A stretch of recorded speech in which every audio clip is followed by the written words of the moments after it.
later, I'm at a convenience store in town buying a 12 pack of beer.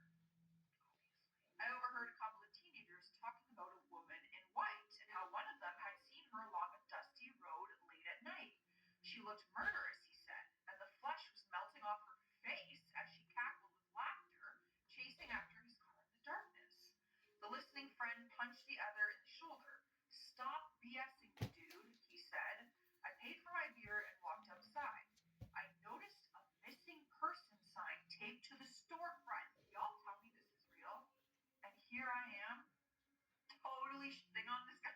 Okay, it was a woman in her early 30s, last seen a few weeks ago. Blonde hair, 5'4", 115 pounds. Last seen wearing black pants and a black tank top. It wasn't my woman. Okay. My woman always wore white and she had brown hair. But it got me thinking, this missing woman, someone must really miss her, and she probably misses whoever put up that sign. I started my car and drove down the road, and I wondered if I should pay my woman in white another visit. I wondered if she missed me. That's what you're wondering? I was hesitant to go back. It seemed like I had it pretty good for the week that the woman in white stayed with me. Sure, she did some weird stuff, ripping up my carpet, sneaking around at night, making terrible Can noises cut in that the light basement, on. but she just wanted me for no I'm reason at all. sleeping. Hold on.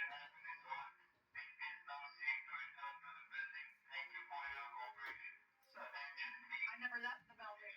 I was wondering, was it because I didn't leave? And take it from a guy going through a divorce and drinks on a daily basis. There's nothing like feeling wanted. So yeah, I guess it was wanting to be wanted that led me back to the spot on the old country road last night. Those feelings compelled me to go against my better judgment. I was terrified for what I might find for abandoning her, but I had to go. But first, let me explain a little bit about the last few days. After I dropped the woman in white back on the road last week, I was paranoid as hell, worried that I'd somehow done a very, very bad thing and that I would pay for it. I scrubbed my house clean and installed a home security system. I even looked into buying a dog, thinking it might help alert me to things going bump in the night or whatever. And there was no sign of her, nor any sign of anything weird happening. But then this incident with the keys happened. I've always been a forgetful bastard. Lila, girl, figure it out.